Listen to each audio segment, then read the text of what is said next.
Just the night before for a Memorial Day weekend visit, I'd arrived home. As morning broke, I stood quietly, staring out the double French doors into the backyard where I'd grown up. My mind was still, blank, like the quiet stretch of lawn beyond the glass. With a warm mug of coffee in hand, I heard my mom moving around the house. Then I felt her gentle hand on my shoulder. I leaned into it, gave it a small kiss, and mumbled my usual, "Morning." "Good morning, Marcus," she replied softly. The sun had just begun peeking through the thick canopy of maple, oak, and ash that framed the glistening yard. Dewdrops shimmered on the grass, making it look like the lawn was sprinkled with diamonds. "It's been a long time, hasn't it?" she said. Misreading her tone, I replied a little too sharply, "Easter was less than 6 weeks ago." She laughed, then gave me a light swat. "No, sweetie, that's not what I meant." "What then?" I asked, turning toward her and catching the slight sheen in her eyes.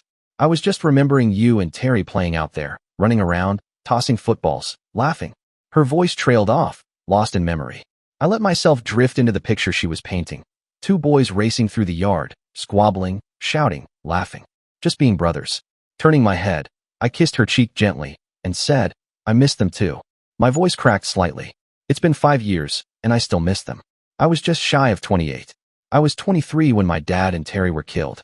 A Corvette, flying down the road at insane speed, slammed into them, pushing their car into the concrete base of an overpass. In an instant, they were gone. Since that day, life had never quite felt whole. A piece of me had gone with them, and I knew Mom carried that same weight. As if that wasn't enough, the same week I lost them, June, my longtime girlfriend, ended things. She said she was going back to her high school boyfriend, the father of her daughter, Katie. She told me, he's her real dad. I owe it to her, to him, to see if it can work. What she didn't know was that I had a diamond ring in my pocket. I had planned to propose. So yes, diamonds, they've meant different things to me ever since. Not all of them good. Mom must have sensed where my mind was heading. She always did. She gave me a little shake, pulling me back before I sank too far into old grief. Terry, Dad, June, all the what-ifs slipped quietly into the background. I gave her a small smile. "Sorry," I said. "It still hurts sometimes." She put her hand on the latch for the multi-windowed edge to our sanctuary and opened it enough for her to push me outside. "Walk a little. Smell the roses and pick a few for me," she said. "I've got to shower, and then I'll make breakfast for us." "'Kay, Mom. I'm out," I told her, using our short speak, really saying sure. "I'll walk this funk off, and I'll have a smile on when I come back." I fully intended to use the rear gate and take a quick jog on the perimeter running track that circles our complex. Nearly every home on the edge of the development had one of those gates, giving about half the homes easy access to the path.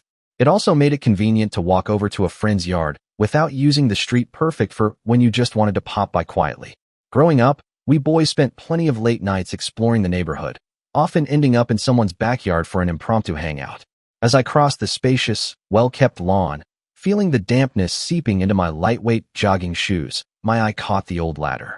Well, not a real ladder, just a set of boards nailed to the trunk of the largest maple tree I'd ever seen. It stood proudly between our yard and the neighbors, forming a natural border along with the thick hedge.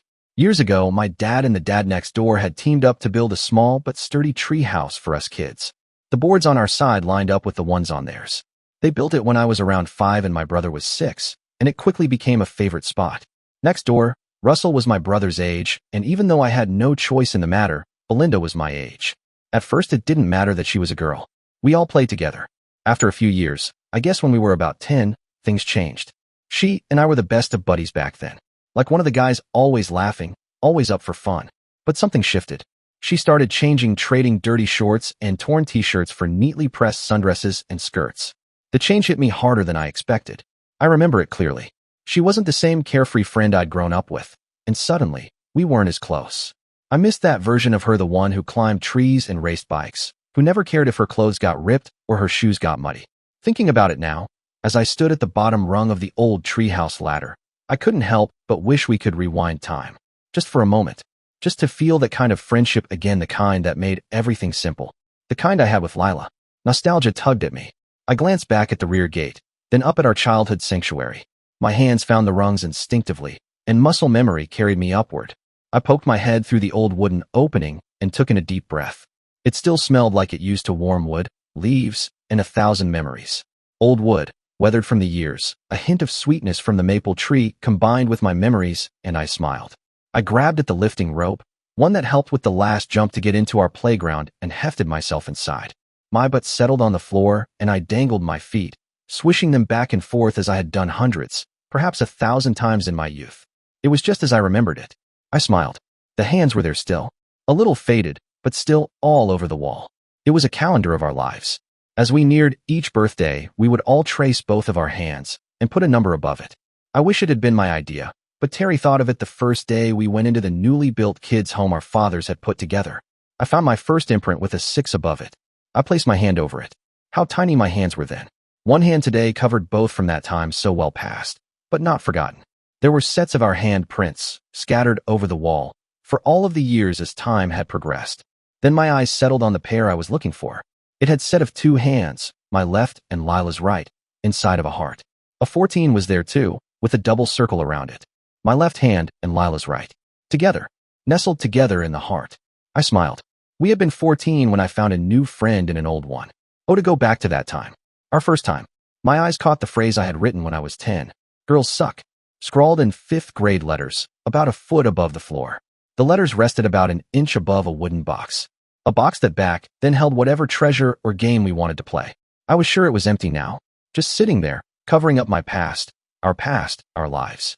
I scrunched my back up against the scratchy wall and pushed my eyes closed and pressed my head backward into the roughness, letting my memory slide back to the day we drew our hands together, surrounded by the heart. Russell and Terry had their growth spurt hit about the same time, and each surged to almost a foot taller than me. Their bodies had thickened too. That fateful summer day they had started teasing me, and it just wouldn't end. No matter what the sport that we got into, it became odd man out, with me in the middle. Finally, frustration overwhelmed me, and I headed into the tree house to shed my boyish tears and find solace in privacy. I really hadn't paid attention to anything except my own misery as I climbed in and rolled over, burying my face into the space where the floor met the wall. I cried. I didn't understand why they had been so mean to me. Then there was a soft hand on my back and someone nestled in behind me. The hand moved up to my shoulder and gently brushed the side of my face. A soft kiss landed on the back of my head. I can still feel the comfort of that moment to this day. The warmth it gave me. I turned over to face Lila, and more tears spilled out as she pulled me into a hug, holding me close until the frustration drained away and my sobbing stopped. She quietly shushed me, and the warmth of her beside me helped soothe the pain I had been feeling. Her hand gently brushed my face, calming me further. I reached up and touched her cheek. I told her I was sorry for crying so much. Her face was soft, and I tucked a strand of hair behind her ear. Her eyes closed, and she let out a small sound, like a sigh of comfort. Then she leaned in and gave me a quick kiss. I took a deep breath, caught off guard by the tenderness of the moment. My heart felt lighter. Lila pulled back and smiled at me. That was nice, she said. Then she gave me another quick kiss, and my heart fluttered again. Fantastic, I told her, once I could breathe again. Thanks, she said. I was just trying to make you feel better. She wiped away some of my tears and used the hem of her dress to dry my face. As she moved, my hand rested gently against her side. She was warm. I gasped as she jumped slightly, caught off guard. I moved my hand away, and she let out another soft sound, like a hum of peace. With closed eyes, she said, "That feels nice." She rested her hand over my heart and looked at me. In that moment, I realized something important. I had my friend back. Maybe things were a little different now, but she was still Lila. I also realized just how much she meant to me. "I love you," I said simply. I told her I was sorry we had drifted apart over the years, but that I had loved her for as long as I could remember. She smiled and kissed me again. "I feel the same way, Marcus," she whispered. "I love you too." Both of us were no longer virgins. Together we had shared that most special of youth's rites of passage. That was a beautiful moment. It didn't last too long, though. Divorce had set in on her family. My Lila and her brother went with her mother to live a world away. I never knew why their family had divided or even where they had moved. Her dad, holed up by himself, wouldn't even open the door to me when I knocked and pleaded my soul to him. The house next door was quiet and childless for the rest of my summers, winters, falls, and springs. Even though her father continued to live next door, we never saw him again. My brother's handprints ended too because he just lost interest in the tree house. I guess he was as upset as I was when he lost his best friend too. Mine became the lonely set of handprints that continued on through the years. Even though going into the tree house after Lila left was painful for me, I would climb up there and dream, no wish, I'd find her again. I kept up the annual handprint routine by myself, always wishing there was another placed next to mine. Soon, I'd add another single set of my handprints with a 28 over them. I guess it was when I added my hands at 17 that I got a surprise. An old gift from Lila. I had decided to play a little solitaire. I knew there was a deck of cards in the toy box, as we called it. Pulling it from the spot it had occupied for the 3 years since my heart and soul were ripped from me, I gasped. A word appeared that the box had covered until that moment. Boys had been written right under what I had written at 10. Girls suck. Boys, it now said as the box moved away from the wall. Lila's distinct lettering leaped into my heart. Then in real small letters it said, I love you. Back then I had whispered to myself, I love you too. With each edition of my hand tracings every year after that, I'd slide the toy box away from the wall and repeat the phrase, I love you too, wishing my words would find her someday. I knew over the years whenever my mind wandered to Lila and that one brief moment we shared as our collective first, it became ever so more perfect. Whenever I visited that time in my heart and mind, whatever my problem was, she continued to make my life better. Now was one of those times too. I was still devastated by June's ending what we had. Even after 5 years, I had not recovered from what she had done to me. Even after 5 years, I had not gotten over the loss of my father and brother. Even after almost 14 years, I had not gotten over losing my one true friend. My Lila. I tried to push the melancholy from me, but the heavy weights dangling on Marley's chains continued to squeeze every ounce of pleasure from my heart. They tugged heavily on me, and I even seemed to slouch over from their effect. I was still lost, and had no idea of how to free myself of the pain. Lila, I thought to myself, I wish you were here. I need you. The tree house was drawing out my pain as it had done those years ago when the two, a brother and a friend, had taunted me, and I found my way to this spot. I drew up my legs up in my arms and put my head on my knees.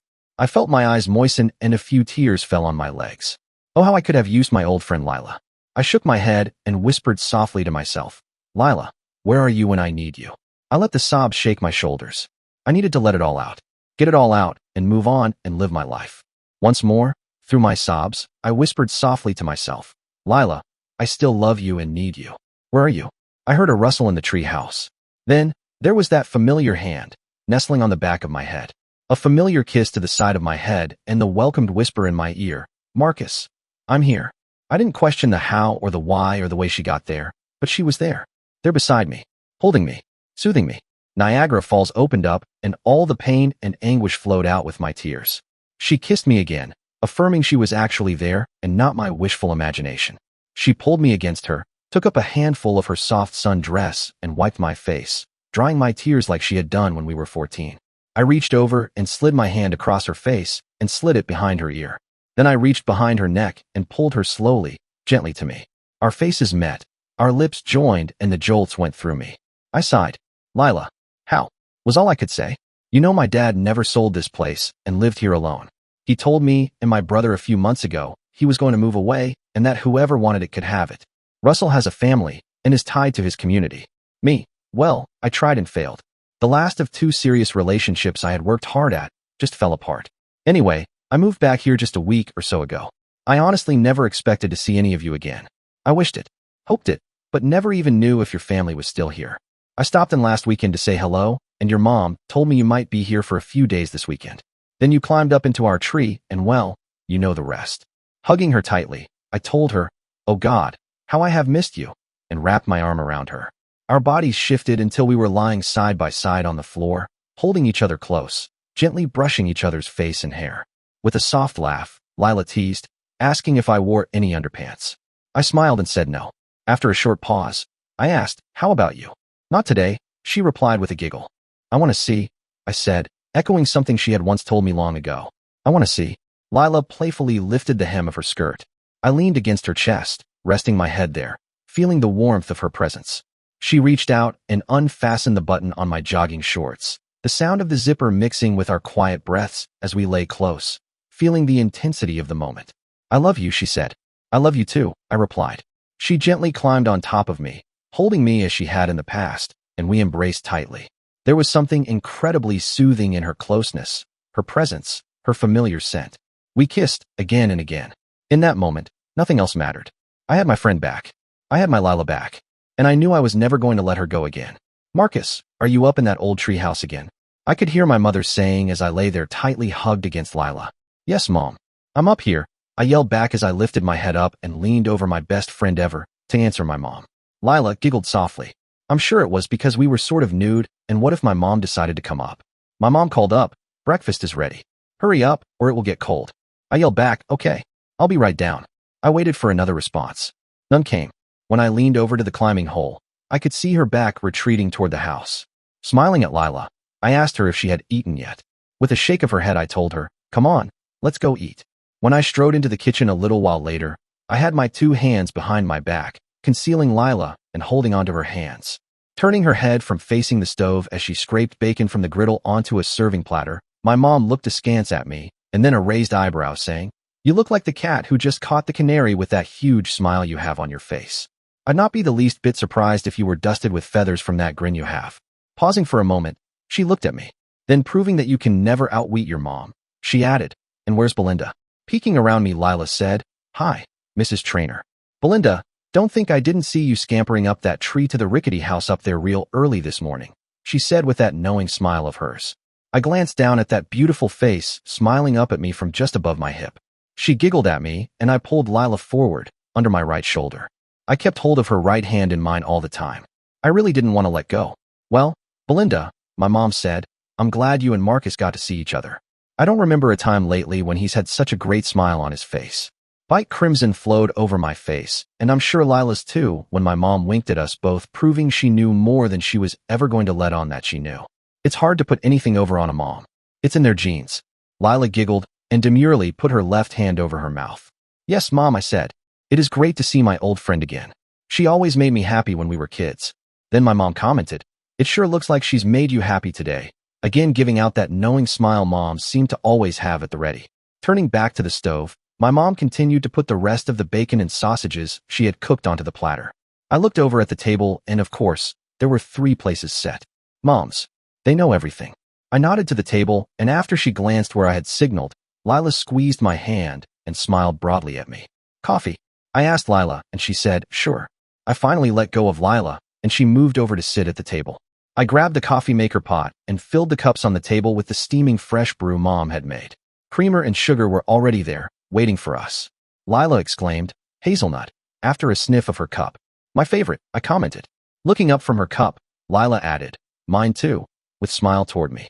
Finally sitting down at the table with a platter of pancakes to go along with the bacon and sausages, my mom got her matchmaking going.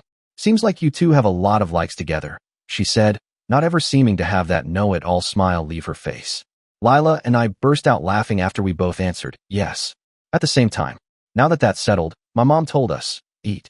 And we passed the breakfast food around, family style, as we all laughed. Then Mom came right to the point. Belinda, how long are you going to stay here in Rock Creek? Well, the house is free and clear, she answered. All I have to do is pay the taxes and the utilities. I'm looking for a job right now, so I guess I'll be here for a while. Lila answered. That sounds nice, my mom said. It will be nice to have you living back here. Isn't that great, Marcus? Moms know just how to light fires under their children. She got right to the point and put me on the spot. I knew her well. After all, she was my mom, and I just knew where this conversation was going to lead. And I loved it. Sure is, I said. It's great to see Lila again. I've missed her. And I've missed you too, Lila said, keeping up that brightness of a smile beaming at me like a searchlight. It warmed me in places that had been ice cold for a long time. Keeping up the banter at the table while we ate, Mom zeroed in for the kill. Marcus, it's been so long. Why don't you take Belinda to the parade this afternoon? I'm sure she would enjoy it. Not waiting for my answer, Lila chimed in. That would be great. Adding more pressure to the fire, my mom looked over the tops of her thin metal-framed glasses and with a knowing smile suggested, and don't forget there's the AM Vets Annual Soldiers Memorial Barbecue and concert at the bandshell tonight right after the Memorial Day Parade. I bet you two would just enjoy that too. The killer was her telling us. I think this year it's called Romance Under the Stars. Lila and I just laughed at my mother's remark, but we both quickly recovered to admit that we'd love to do that. Yes, that sounds like fun, I said. Glowing, Lila added, me too. Now all my mother needed to do was find an activity for us to engage in to take us from breakfast to parade time. I guess I knew her almost as well as she knew me for her suggestion. That's what she called them. Came quickly. Smiling, I listened. She mused, it's still early, and it's such a nice morning. Why don't you two get on your bathing suits and swim at the beach for a few hours until parade time? I'll put together a picnic lunch for you two, and you can make a day of it together. I laughed, and Lila looked at me a little surprised from my response to my mother's comment. She smiled over at me and then said, sure. That sounds like fun, with a light laugh. Now you two go. Get. My mom told us. Lila and I got up and started to help with cleaning up the breakfast dishes. With a backhanded wave of her hand, she pushed it toward us, repeating, "Go. Get." Meaning in our code, "Go on. Get out of here. Now." Then she added, "I'll take care of this mess. It's been so long since you two have seen each other. Go have fun." She chided us. I took Lila's wrist in my fingers and pulled her breakfast plate from her hand. I set her plate back on the table and escorted her through the French doors, out into the backyard. "I feel so guilty not helping to clean things up," she told me. "Me too," I returned. "But it's my mother's way. She's first hen in the hen house, and once she makes up her mind, that's the way it is. Actually," I continued, "I like the idea of spending the day with you. It's been so long." By then we'd reached the gate between our yards that our fathers had built many years ago when we all played together, day in and day out. Lila pulled on the handle and opened it. She didn't let my hand go and pulled me, though, into her yard. She giggled and turned to me as I pulled the gate shut behind us. Looking up at my face, she raised her chin and slowly reached up with her free hand and wrapped it behind my neck. She drew our faces together for a soft kiss. "Why don't you help me choose which bathing suit to wear?" she told me softly after our lips separated. I smiled back at her, gave her a quick kiss to seal her question, and said, "Sounds like fun." Releasing my hand, she said, "Catch me if you can," and ran off toward her back door, giggling like the years-past schoolgirl playmate I remembered. I chased after her, waving my hands over my head, growling like a crazed lion. Catching up to her, just as she reached her back door, I wrapped my hands around her waist from behind. She struggled as our false combat began. I let out a louder growl, landed my teeth on the nape of her neck, and blew my vibrating breath into her. She gasped and fell limp in my arms. I turned her, and lifting her chin with the crook of my index finger and the side of my hand, I brought our lips together. The Lila I'd longed for and wished for all those years. The Lila I needed, it seemed like forever, was truly back. Lila giggled as we stood by the back door of her house, our arms around each other. Looking at me with her huge blue eyes and that wonderful broad smile beaming at me, I couldn't resist. I kissed her again. All I wanted was my lips on hers. They had twice now brought me back from an abyss, and I wanted them, needed them, in my life. While we kissed, I felt her right arm release me. She shifted a little, still leaving our lips in an embrace. I felt her body twist. The doorknob squealed lightly as she twisted it, and I heard the door unlatch, followed by a slight creak as she pushed it open. I thought to myself, it had been so many years since I'd been in this house. How many times I'd rung the doorbell after Lila, her mom, and brother Russell had disappeared from my life. How many times I'd pleaded with a closed door in a desperate effort to locate my friend. I'd never understood why they had left so abruptly.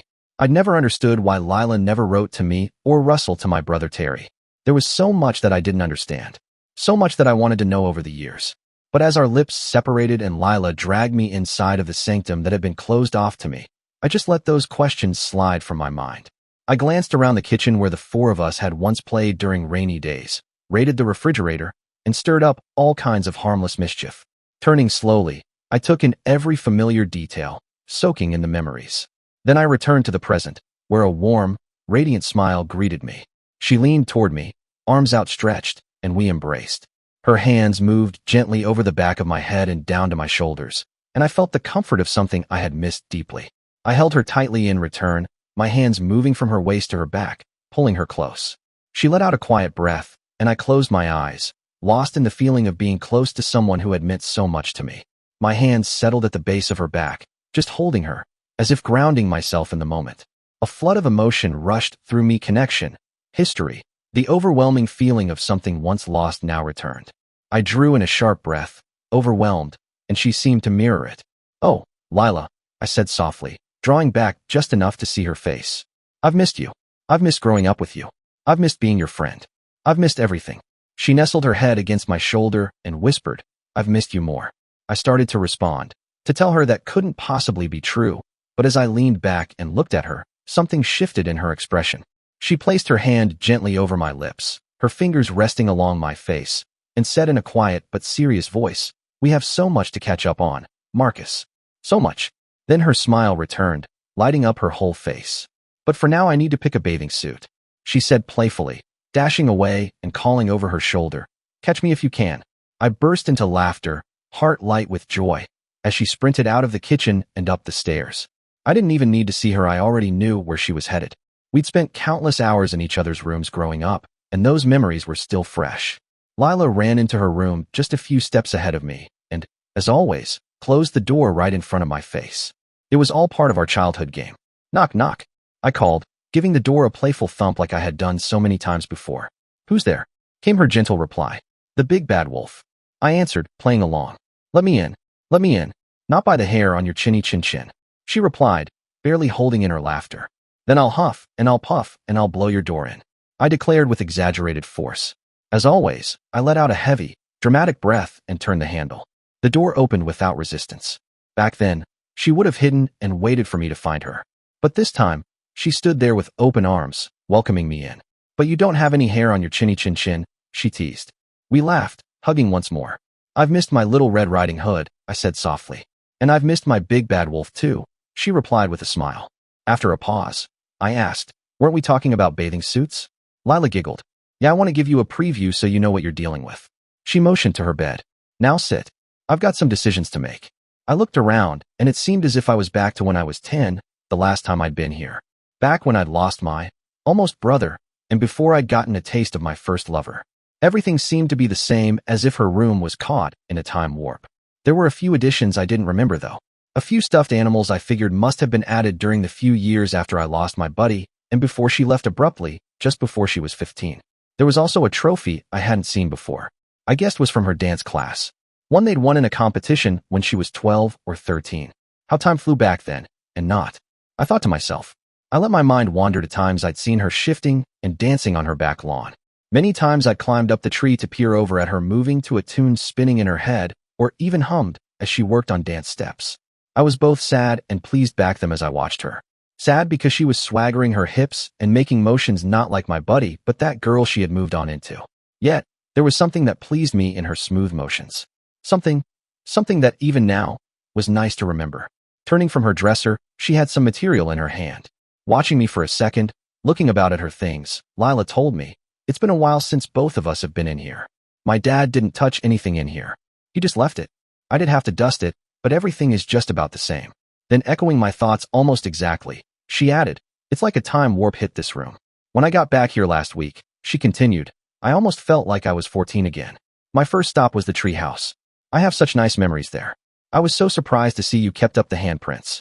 I've missed that, she said as she sat beside me and hugged against me. I turned my face toward her and softly kissed the side of her head. I've missed them too. Putting my arms around her and latching my hands behind her back, I completed our hug. Then I laughed thinking of her scrawled letters that had been hidden behind a toy box. Lila must have been thinking along the same lines as I was because she asked, how long did it take you to find what I had written on the wall the day I left? I was almost 17. I'd gone up there to sulk over one thing or another, just to dream about you and where you were, to wonder what you were doing. I decided to play cards and move the toy box. Lila turned her face to meet mine and kissed me briefly as I continued. After that, every time I'd be going over a rough patch, I'd climb up into the tree house, pull that box from the wall and think of you. I'd think of the times we had together and relive that last time we had together. Each and every time I went up there, I continued, I'd let you right the wrongs again for me, and the memory helped make me feel better. I saw what you wrote below what I wrote, Lila said. Laughing, I said, me too? Yes, she answered, me too. I wrote that the day I found your addition to what I wrote when I was 10, I admitted. I was so mad at you back then when you became a girl. Things were just different after that. I loved my playmate, and still do. Thinking for a minute, I asked her, you never said anything back then when I wrote girls, suck on the wall. I understood, she told me. I knew I was different, and I was no longer the tomboy friend, but butting into a girl. I understood how you were hurt, but I didn't know how to make things right between us. We still played together, all four of us most of the time, instead of just you and me. I missed that. Somehow I knew I had to wait until you changed. The sad part is, just when we found each other again, all hell broke loose in my family, and well, my parents broke up. We just held on to each other for a few minutes, and then Lila kissed the side of my face, saying, time for the show, as she raised from beside me, to face me. Here, hold this for a second, Lila told me, handing me the bundled up wad of cloth she had extracted from the bureau a few moments before. The material was very light, and there was not much there. I separated the pieces, and I guessed it must be a two-piece bikini. In one word, it was scant. A pulse ran through me as I imagined her being in it, filling it out, wearing it. My heart raced. Oh boy, what a sight that would be. After handing me her tiny bikini, Lila stood in front of me as I sat on her bed and said again, I think you should see what you're getting yourself into. I had assumed she'd head into the bathroom to change, but she didn't. I hadn't realized just how literally she meant see.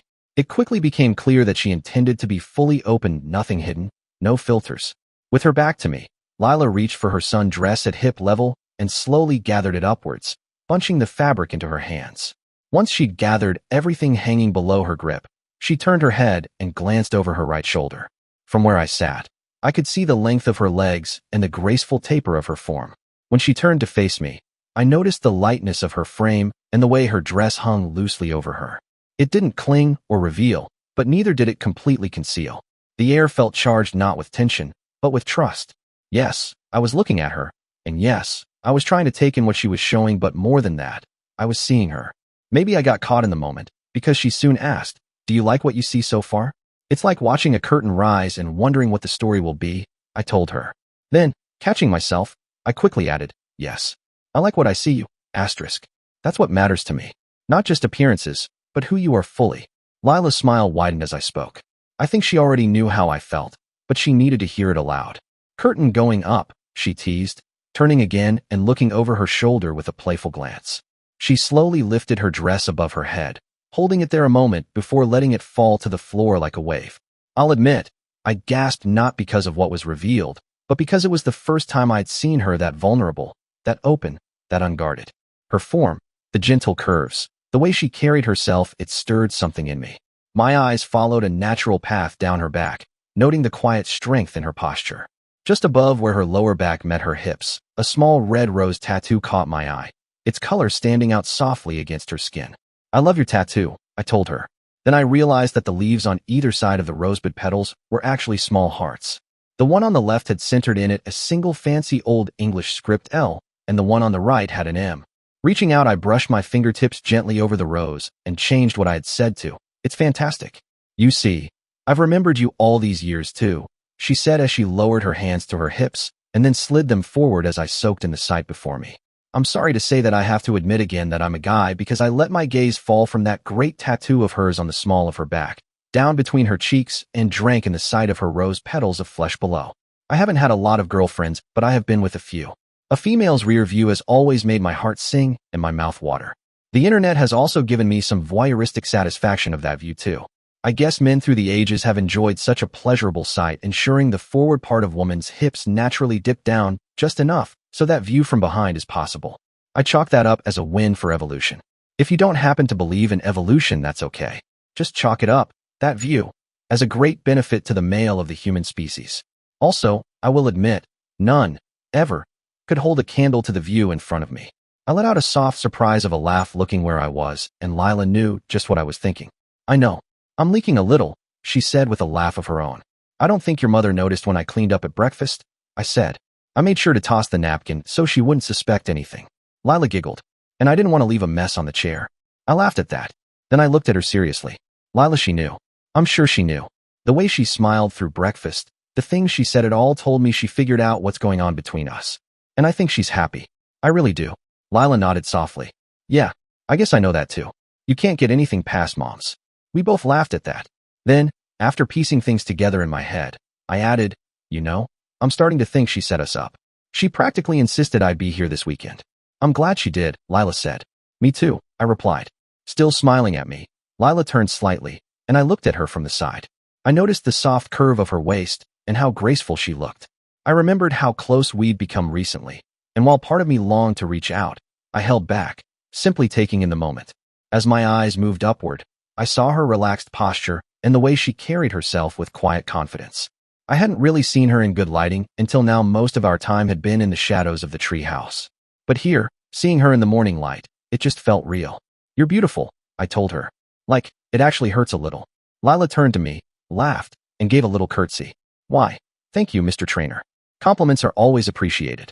Then she wiggled her hips playfully, and I chuckled, looking down.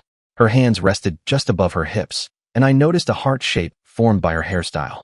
"I love the heart," I said, grinning. "I've got one more heart to show you," she said. "But I need my bikini first." I handed it to her. She picked up the bottom piece, keeping one hand covering something near her hip. Then she turned around, stepped into the bikini bottom, and turned to face me. My jaw dropped. Wow. Just above her left hip was a delicate tattoo, a red outline of a heart. Inside it were two blue hands joined at the wrist, fingers spread. On the palms, an M and an L. Centered between the wrists was the number 14, circled twice. It was our drawing. From from the treehouse wall, etched on her skin. I knelt in front of her and gently kissed the tattoo. Looking up, eyes misty, I said, "I love you." Then I rested my head against her stomach. Lila stroked my hair gently. "I love you too. Always have. Always will." She lifted my chin, our eyes locking. "Come here," she said, guiding me to my feet. As we leaned toward each other, I whispered, "I've lost count of the times I climbed into the tree house, put my hand on that wall, and remembered us. I've drawn that image so many times, always thinking of you. Of us." "Me too, Marcus," Lila said softly. "You can see I never forgot." Just then her phone rang. Still barefoot and wearing only the bikini bottom, she grabbed my hand and led me into her parents' room, usually off limits to answer. She sat on the bed, and I sat beside her. "Hello?" she said, then smiled at me and mouthed, "Sorry." "Oh, hi, Mom." "Yeah, he's here for the weekend." After a short pause, "Yes, we're spending the afternoon together. We're going swimming at Spider Lake Park, then watching the parade." Another pause. "Yes, there's still a barbecue and concert, just like always." Then her forehead furrowed, and she let out a soft "oh." As she listened, she looked at me with a mix of a smile and a puzzled frown. It was such a strange combination, I couldn't help smiling back. Then she said into the phone, "Sure, Mom. That's fine. I know she misses me. Tell my sister it's okay if she comes early." One more short pause, and Lila glanced over at the clock sitting on the nightstand next to the bed and nodded her head as the conversation with her mother picked up pace. "Great. That would work out fine. Sure. We could pick Melanie up at the airport at 3. Yes. Marcus is right here. No. That will be no trouble." Then concluding the phone conversation with her mother, she added, "Yes, Mom. Yes. I understand. Marcus and I will meet her at the airport." "Yes, Mom. Okay. Goodbye." Phew. Lila laughed after she settled the phone back on the cradle. "That's my mom. She can be very demanding at times and very controlling." Still looking at her hand resting on the hung-up phone, Lila thought for a second, and then, as if she was surprised by a thought, turned her bright eyes to me and said, "Oh, sorry. I didn't mean to keep you in the dark. My younger sister Melanie wants to come here for a visit earlier than we had discussed before I left home. She's heard a lot about Rock Creek and, well, when an 11-year-old gets their mind set on something, they stir the pot until they get what they want." "Don't look at me like that, Marcus," she said when she looked over at me. "Melanie, you have a sister?" I asked. "Yes, I was going to tell you about her. She's 11, almost 12. Before I left, I'd invited her to be here for her birthday. It's next week. She wants to be here longer than a few days, so my mom suggested she come down now. For this weekend. It's Memorial Day weekend, and the doings here in Rock Creek are way better than anywhere else we have lived. That's all my sister wanted to hear. That she could come here. Now, it's all arranged. Melanie sure can put up a big fuss over things. That's Melanie. She can be a handful," Lila added, shaking her head a little. I took hold of her hand while she paused. After a brief, thoughtful silence, Lila looked back at me and in little more than a whisper, continued, "She's also part of why we moved away. It's sort of a long story. Anyway, she was born after we moved away. No one here knew. My mom kept it a secret. My father found out, and all hell broke loose. That's why we moved." Sadness clouded her face for a moment, and then she admitted, "It broke our family apart, but my mom did the right thing taking us away like that. It broke my heart too," I told her, "but now I sort of understand." Anyway, Lila brought the conversation back to her sister as we sat together. "Her flight lands at 3, she said with a knowing smile. "I figured you wouldn't mind." "Not at all," I replied. "It'll be great to meet her." Lila leaned back onto the bed, stretching her arms and letting out a long, contented sigh. I couldn't help but admire how beautiful she looked in that moment. A rush of old feelings washed over me, catching me off guard. I leaned back beside her and turned slightly, resting my head near her shoulder. As our faces grew closer, I whispered the words I'd wanted to say for a long time, words I'd held on to through the years and countless conversations in the treehouse. "I love you." She looked at me, eyes soft and shining, her face glowing with emotion. The moment held us there, suspended, full of unspoken understanding. "You still care about me, don't you?" she asked gently, a small smile playing on her lips. "More than you know," I said, my voice quiet. "I probably don't need to tell you that. As a guy, I interpreted that smile and the look in her eyes as a pretty clear sign she felt something too. Her face didn't say stop, it said, "I'm glad you're here." So I reached around her and gently pulled her closer. We lay there, side by side, quietly enjoying each other's company. It was a special kind of closeness, not loud, not rushed, just calm, warm, and full of meaning. Just then, as if on cue, the phone rang. I chuckled. Lila did too, and we both sat up before it rang a second time. "Bet that's my mom," I said, wondering what's taking so long. Lila grinned and picked up the phone. "Hello?" Hi, Mrs. Trainer. Yes, we're on our way. Thanks. She placed the receiver back in the cradle. Moms, we said at the same time, then laughed together. They've got great timing, I said. Ours especially, she agreed. She stood up and offered me her hand. Come on, she said with a smile. Now, where's my top? I just looked at her, grinning like a fool. Lila laughed. Okay, let me put it this way, I know you wish I'd stay like this all day, but we can't exactly go out if I'm not dressed. So where's my top? I told her it was on her bed, and we walked back into her room so she could finish getting ready. I'll admit, my heart was full. I cared deeply for her, and I knew the feeling was mutual. We'd been interrupted, sure, but it didn't dampen the connection between us. It was something more than just excitement or memories, it was something real. Whatever the rest of the day brought, I knew it was just the beginning, and I knew I was going to cherish every minute of it. Lila picked up the beige-colored bikini top from her bed. As she fastened it, she adjusted the fabric carefully across her chest. It seemed like the designer had made it just for her. The fit was flawless. She reached behind to tie the back strap, then lifted the neck strap to secure it behind her neck. I couldn't help but pause for a moment, taken aback by how perfectly it suited her. Even though the material was now in place, something about the way it all came together made her presence even more striking. I had always thought she didn't need any kind of embellishment or support to look incredible. Her natural poise and posture carried everything effortlessly. What impressed me most was how the bikini top seemed to highlight her confidence and style. Just like when I first noticed the tattoo we shared on her hip, all I could say was, wow. Once again caught off guard by how much she impressed me. You like? Lila asked with a smile. I had to admit, Lila always had a certain effect on me. In that moment, the feeling was somewhere between admiration and being completely awestruck. You know the statue of the Greek goddess Venus? That timeless beauty and grace. Seeing Lila like this reminded me of that, not in a way that diminished the statue's significance, but in how both conveyed a sense of elegance and balance that left an impression. I'm not trying to compare Lila to a work of ancient art lightly, but standing there, confident and composed, she somehow mirrored the same quiet strength and classic form that the statue symbolizes. Hello, Earth to Marcus, Lila said, pulling me back to the moment with a laugh. Sorry, I replied. Where'd you go just now? She asked. You wouldn't believe me if I told you, I said with a smile. Try me, she replied. All right, I said. I was just thinking, you look more beautiful than the Venus de Milo. Wow, Lila said, clearly touched. I think that might be the nicest, no, the best compliment I've ever gotten. She leaned into me, hugging her hands, up, over and around behind my neck, pulling us together, our lips merging for a kiss. It was brief, but no less intense than any other feelings one of her kisses had thrust through me. As our faces parted once more, her smiling countenance matched mine. Another brief kiss, more like a lover's smack, and Lila said, I need to use the bathroom for a sec before we head over to your house. Be right here, I told her. I'm not going anywhere without you ever again. Well, how about the bathroom? She asked. I didn't think you'd want me in there with you. You know, the bathroom privacy thing, I countered, slightly surprised at her question, but yet not wanting to spend a moment away from her side. Lila reached for my right hand, grasped it with her left, and said with a seriousness in her smile, she said, I'd actually like you to join me, and tugged at my hand. It's okay, Marcus. I had never really followed anyone into the bathroom before or paid attention to their routines, except maybe a few guys back in school or at a shared public restroom. I suppose I went along with Lila partly out of curiosity and partly just to spend time with her. She walked over to the toilet, lowered her bikini bottoms to her knees, and sat down. Lila glanced up at me with a smile, and I smiled back as I heard the sound of water hitting the bowl. There wasn't much to see. Her knees were close together, but the moment felt oddly intimate in a way I hadn't expected.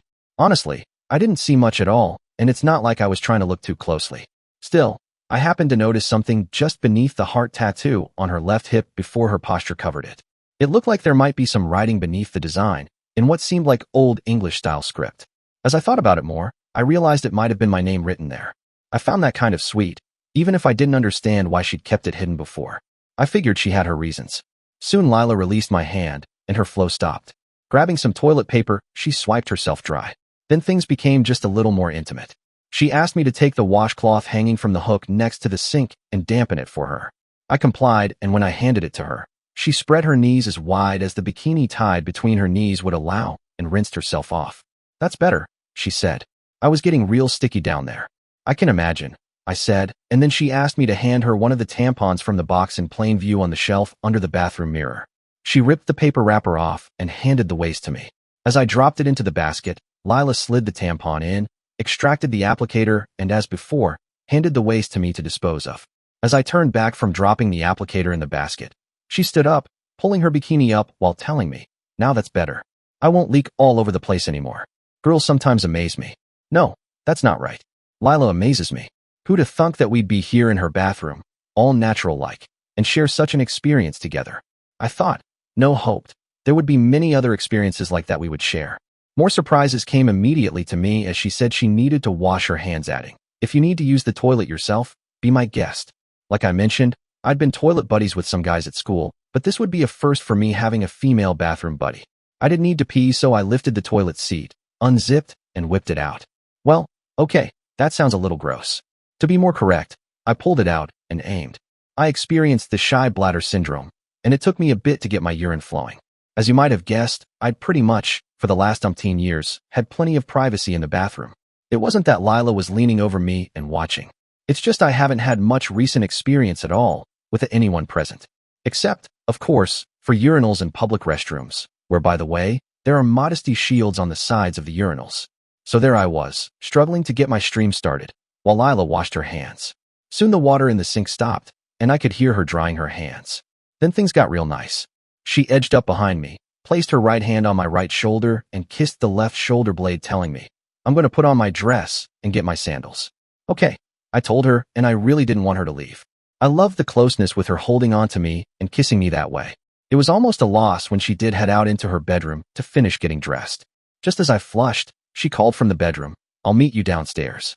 I'm going to put together something for lunch." "Works for me." I called back and moved to the sink to wash my hands, and then trotted downstairs to the kitchen. As I already said a couple of times, Lila found ways to surprise me in even the smallest way. When I bounded into the kitchen, she had the hugest smile on her face and simply said, "Miss me?" I laughed at that and assured her that I have recently missed her a great deal. I strongly felt that any separation now would really make me very sad. Having just found Lila after a long absence, I didn't even want to think of anything without her. Getting that piece of information straight was nice, but I've skipped over another very important piece of information. Lila had tied her hair in a ponytail. Now that might not mean much to you, but it did to me. You see, she always kept her hair tied with a narrow red or yellow ribbon when we were young. It was just another confirmation to me that I had my old Lila back. Even before she got all bumpy around the age of 10, she always had worn her hair, not in braids, which she felt was too girly for her, the tomboy. Always a simple red or yellow ribbon donned her hair. Of course, except on days like Sunday, when she had to get dressed up, and then she wore her hair down. I do mean dressed up here because that was the only time, before she turned into a girl, she'd be caught wearing a dress. Yes, after she developed her feminine side and we drifted apart, she still most of the time wore her hair in a ponytail. "I love the ponytail," I finally said to her after musing over those childhood memories. "I like it too," she replied. Then she added, "How about tuna fish sandwiches?" "Great," I told her. I was surprised, there's that word again, that she remembered that was plus my favorite sandwich. "Plenty of mayo," I reminded her, as if that was necessary. "I didn't forget," she said, dipping her forehead downward and looking askance at me through her eyebrows like an old schoolmarm would to an erring student in a one-room country schoolhouse. I laughed and moved in for a kiss. I really wanted to grab a hold of her, make her swoon, and dip her like I'd do to my partner when dancing. Selfishly, I just wanted my arms around her, holding her, kissing her. For now, the kiss would do, I thought to myself. Briefly our lips slid across each other. I sighed and let go of Lila so she could build our lunch. Now, I know it's a guy thing, but we get bored real quick in matters of a kitchen. I knew I'd zone out in a few milliseconds, so I kissed Lila again, then told her I'd go get changed myself and meet her over at my house. It was a real happy dash over to my house. Perhaps dash isn't the word because I more like bounded over with a huge happy spring to my step. I expected my mom to be there, sort of waiting for me to return, but on the kitchen counter was a note telling me she couldn't wait any longer and had gone shopping. "I assume Belinda will be joining us for supper tomorrow, so I have to get a few things at the market," her note said. Then at the very bottom of the note, she proved she was a mom by adding, "P.S. Don't forget drinks, and take along a couple of folding lawn chairs for the beach." Then finally she closed with, "See you two after the concert tonight. Have fun." "Uh-huh," I exclaimed out loud in our empty kitchen. Moms don't know everything. Then like a little kid I added, "Nah, nah, nah, Nana." Laughing to myself for my lapse into juvenile stupidity, I nonetheless mentally added, "Surprise Mom. There will be 2 guests tomorrow, not just one. It would be fun to surprise her with Lila's sister." I smiled thinking of that, as I exuberantly took the stairs 2 at a time on my way to my bedroom to slide on my bathing suit. I couldn't wait. Lila, what have you done to me?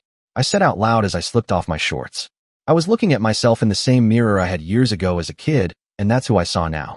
The image reflected back at me was that of me as a little kid sporting a huge smile. It was a smile so big that you could have wrapped it around behind my head and tied it there. I don't think I'd smiled as broadly as the countenance beaming back at me from that mirror, ever. Well, for a fact, I don't think I'd been this happy since I'd lost my Lila so long ago. Having her back, hopefully forever, would be nice. Her presence sure had raised my spirits from the funk I'd been in just hours ago. Our treehouse sure had worked wonders on me today. I didn't want to visit what would have happened if, all funked out as I was, I had just taken to a run on the walking path. Life sometimes teaches you a lesson. Things had recently gotten real bad for me. I hadn't told anyone yet, not even my mom. I know she'd sensed something was wrong. It was obvious something was wrong, but I knew she wouldn't prod me to find out what it was. She was just waiting for me to resolve things in my mind, so I could tell her. It was just that funk running through me that forced me up into that childhood sanctuary and into Lila's arms. Life's lesson that I was thinking about made me giggle a little. If you think things are bad today, wait till tomorrow. Then laughing at the kid I saw in the mirror, I said out loud, almost yelling in glee, things can always get better. Yeah, I know that isn't the way it's always said. Worse is the usual operative word in that epithet. But today, I had Lila and the bevy of surprises she was joyfully thrusting upon my heart. I didn't think that anything could dampen my feelings right now. Just to prove me partially wrong about that, I softly uttered to myself, oops. At that moment, I heard the French doors give a little squeak as they opened. Lila, oops. I dawdled just a mite too long, and she was here. Marcus, she called out as I grabbed my bathing suit and hastily pulled it on. Be right down, I answered, pulling my shorts on over my suit and grabbing my sandals. With a quick dash, I was down in the kitchen, threw my arms around Lila and, smack, gave her a grateful, joyful hug. Wow, she said. Where did that come from? You, I answered. Yeah, I can see that, Lila said with a smile. You look happier than a cat that just found the cream. It's so nice to see that smile again, she added, gently brushing her hand over my cheek. It's been so long, she said, her voice dipping slightly, a flicker of sadness behind her expression. It's been the same for me, Lila. I don't know what I'd have done if our treehouse hadn't brought you back. My thoughts began to wander again, drifting toward places better left alone. There was no need to revisit that chapter. I knew if I had gone any deeper into that darkness, things could have gotten truly bleak. Best to leave that door shut, locked, and forgotten. I had Lila now, and that was what mattered. Okay, I admit, I got a little sidetracked. My thoughts tend to wander something Lila knows all too well. Earth to Marcus, I heard her say with a chuckle. Gone again? She teased. Not far, I replied with a grin. Thinking of me? She asked, raising an eyebrow. I stepped closer, closing the small space between us, and gently held her face in my hands. Always and forever, I whispered. Lila sighed, and that dip I told you about happened. Her knees went lax, and if I hadn't been holding her, she might have landed but first right on the floor. As it was, my lips held on to hers as she leaned back and my arms held her at an angle. When she recovered, I pulled her up. Looking deeply into my eyes, she softly said, Geez, Marcus, you sure know how to sweep a girl off her feet. I could see a little moisture forming atop her lower eyelids. I love you. That's all, I told her and softly put another kiss to her lips. Oh boy, Marcus. You can say that as many times as you want of me. I love you too. Then she bunched up her eyebrows as she formulated what I thought was going to be a serious question. I was right because that's just what she did. Marcus, she started, and I thought, wow, this has to be serious. Lila never calls me Marcus. Continuing, she said, remember when I asked you before if you wanted me? Yes, I told her. We were on your parents' bed.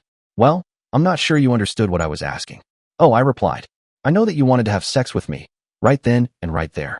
That pretty much goes without saying. Okay, I mumbled, trying to make my mind go where she wanted. I wasn't talking about sex. Honey. Oh my God. Lila has never used that word at me before, flashed through my mind. Honey. I was honey to her. I was asking, she continued, her face getting ever more serious with each passing word. I was asking if you wanted me. I had completely missed the mark on that question. Sure, I wanted her. No, that's not correct. I wanted her, and only her. It didn't take an ounce of thought. My brain went on idle and my mouth just took over, controlled by my heart as I answered, yes, then, and yes now. Another one of Lila's never-ending surprises hit me right across the face. She put her hand over my mouth like before, clipping off my speech in mid-sentence as I continued with, Lila, I was going to use the M word. I knew that's what I wanted. What my heart wanted. I knew that marrying her was the only thing that would make my life right. She was the only thing that could make my life right. Marcus, hold on, she told me. Don't ask me. Right now, right here. There is so much you don't know about me. There is so much we need to catch up on. There is so much you need to know. Let me tell you. Everything. And then ask me again tomorrow. If you still feel that way, say after lunch tomorrow, ask me again. Okay. I was just a little surprised. There's that word again. Lila was so good at surprises. I loved it, and I loved her. I loved the mystery about her, and as I have repeated over and over, I loved her more than anyone. Ever. Whatever you want, I told her. Tomorrow's fine. I'll ask you then. But let me tell you, no matter what you tell me between now and then, the question will still be the same. And, I added, oozing love from my smile, I'm sure I know what your answer will be. Lila flowed into my arms. Not that she wasn't already there, but she moved her face into mine, grabbing onto it like she was a survivor of a Titanic catastrophe, and I was her lifeline. I can tell you that kiss would be the best kiss I ever felt in the rest of my lifetime. With everyone, there is just one kiss that is the best. In every lifetime, there was one kiss that defined all others. This was it. The passion was there for both of us. For me, Lila knew I wanted to marry her. She knew, right then and right there, the only answer I could accept was a yes. When I popped the question, Lila sighed into my mouth as our lips parted. It was a moist kiss like none ever before. Her happy tears flooded our faces, and they lubricated our lips. The saltiness of her tears mixed with our tongues as passion billowed within us.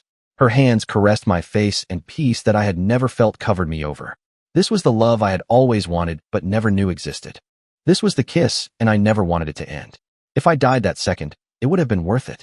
If it was possible, I wanted nothing less than to pull her so tightly to me that our bodies became one, and that would be our future existence. Phew, Lila said as our kiss waned, fanning her face with both her hands. I don't think I'll ever forget that kiss. Me too, I told her as I held her tightly to me. Like I told you, my question will be the same tomorrow. I've waited this long to get you back, and one more day is fine with me, so long as we can be together till then.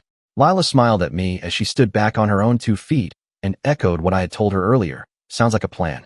Then she brought us back to the present and told me that she didn't have beach towels and could I get some for us to take to the beach. Sure, I told her and took the stairs double step again to get them.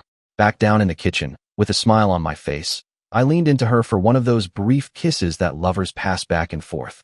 It was casual and meaningful at the same time. I don't think I'll ever get tired of kissing her, I thought. Your mom left a couple of lawn chairs propped up against the patio railing. I assume those are the ones she meant for us to take to the beach, Lila told me. Yeah, I answered, and we went out onto the patio to collect her lunch basket and the chairs. Soon we had my car packed, and we were off to the beach. As I pulled up to the edge of my driveway, a quick thought ran through my mind. How did Lila know? Looking at her with my foot firmly on the brake, I asked her, how did you know about the lawn chairs? She puffed a laugh out. Placing her left hand on my right thigh, she leaned into me, and I returned the lean so our lips could touch once more.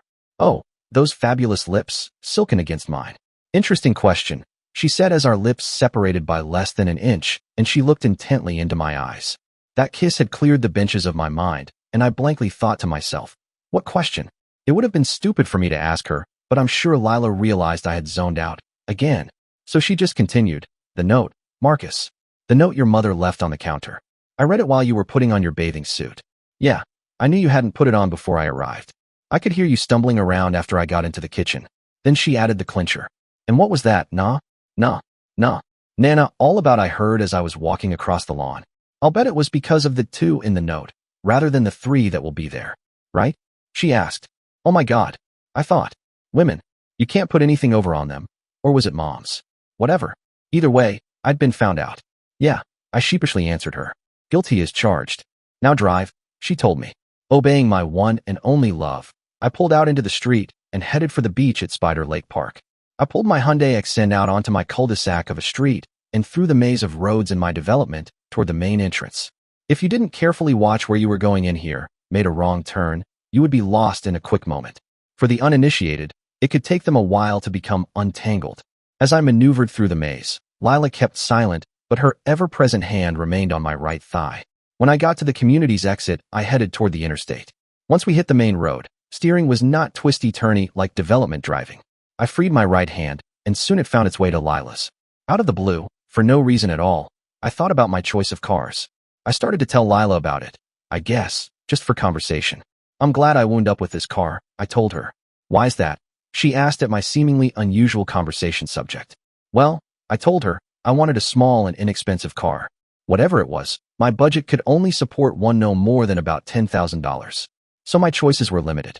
I really wasn't looking for a new car, I told her as I glanced over to her for a few seconds. Price was more important than being new. Well, I wanted a yellow car too, I commented. Ah, Lila said. I understand that one. Ribbons, right? I laughed. She was right on target with that one. Yup, I answered. Yellow is my favorite color. I don't think anything ever got by Lila.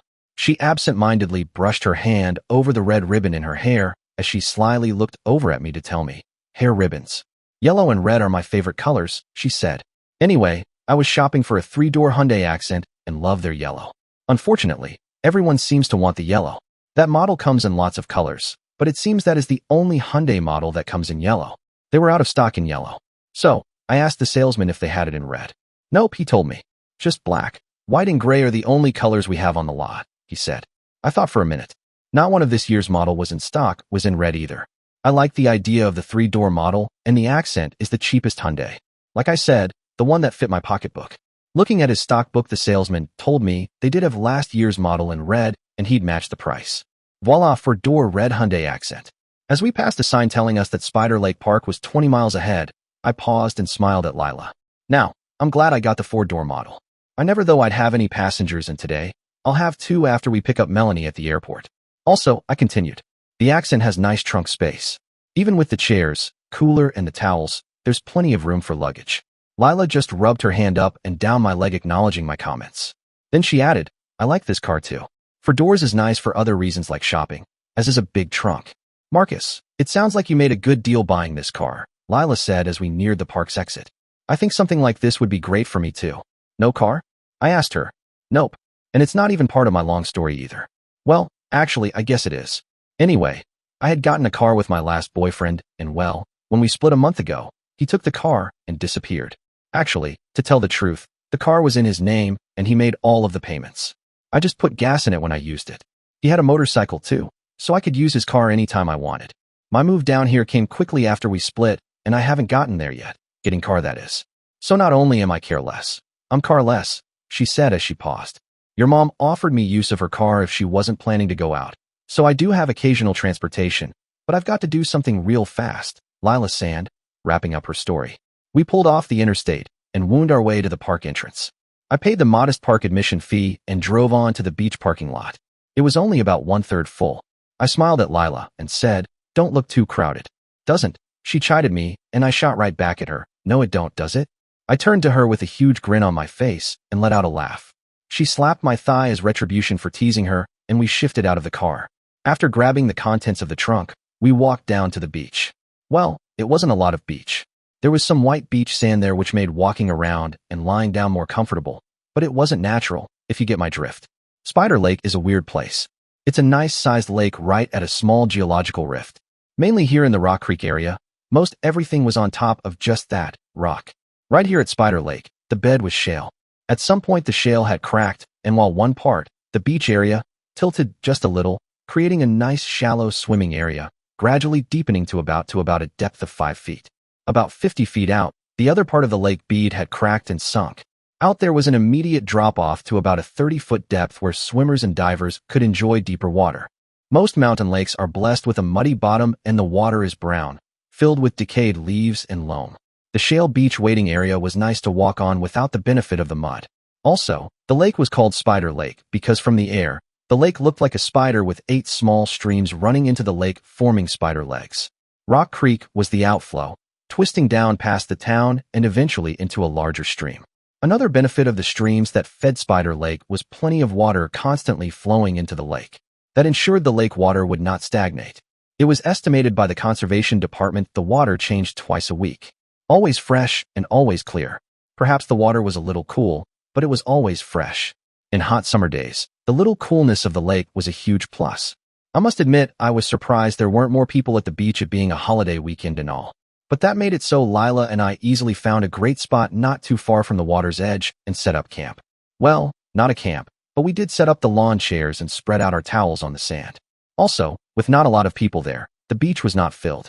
I wanted to be alone with my Lila, and the spot we chose afforded that. A small rocky outcropping was between us and everyone else, so when we were lying down, no one could see us. Lila sure steamed me up to boiling. I reclined on my towel, with my head resting on my hands and my elbows spread wide. I'd not thought about suntan lotion, but she's a girl, okay woman, and they think about things like that. She was standing over me, blocking out the sun as she slipped off her sundress. I know that from my angle and the fact her legs were spread nicely apart, my eyes were drawn to the juncture of her legs. What's a guy to do but enjoy the view? Lila spread on her lotion, and her eyes went to me just where I was looking on her. She had reason to look there because she was causing a little hilt in my kilt. Like what you see, don't you? She asked me. You is what I see, and yes, I like. I answered. Well, she told me. I see you have a little problem developing. Mind if I fix that for you? I laughed. Here in the open, I didn't think there was anything she could do, so I answered, sure. Lila got a mischievous smile on her face and knelt down by my right hip, so she was between me and the outcropping. She leaned over and kissed me, saying, let's see what we can do about that sunburn down there. Being the troublemaker she was, she pumped a generous portion of lotion into her hands and placed one on the inside of my upper thigh. Oh boy, I thought, what kind of mischief is she up to now? After a quick glance over her shoulder to check that no one was around, she slipped her hand under the edge of my swimsuit to apply the lotion properly. I let out a quiet grunt. Her hands were cold, and the lotion felt ticklish. She placed her other hand on my chest and rubbed in more lotion. Better? She asked. I grunted again, still a bit surprised by how bold she could be. One thing was certain, she always kept things interesting. You are a little devil, I told her once I'd gotten over the surprise. She grinned, grabbed my hand, and tugged me up, pulling me into the water to rinse off, she said with a playful wink. We swam out to the edge of the ledge and into deeper water. Naturally, her playful side showed again as she checked to make sure I hadn't missed any lotion spots. We stayed close, treading water and sharing a light, friendly moment. Bring me here at midnight sometime, she said with a grin. We could sneak in for a secret swim. Honestly, that sounded like a blast. Probably even more fun than the midnight dips we boys used to sneak into back in the day during summer. Lila and I splashed around, dove underwater, and played for about half an hour. Eventually, the water got too cold to stay in much longer. I suggested we head in for lunch, and she nodded in agreement. We climbed back onto the ledge and hand in hand, walked back to our area. Lila quickly had our sandwiches and drinks ready. We chatted and passed the little time we had left before we had to run and get her sister. I was starting to think it would have been better if we had more time together before a third came into our getting to know each other again. But I figured it wouldn't be too long before we would have quality private time together. I'd waited this long to be with my Lila, so a little more time wouldn't matter. Lila had said she was looking for a job, and that meant she would be around for a while. I was planning to ask my mother if she'd mind me using my room again. I knew she would like the company, and that would put me next door to Lila again.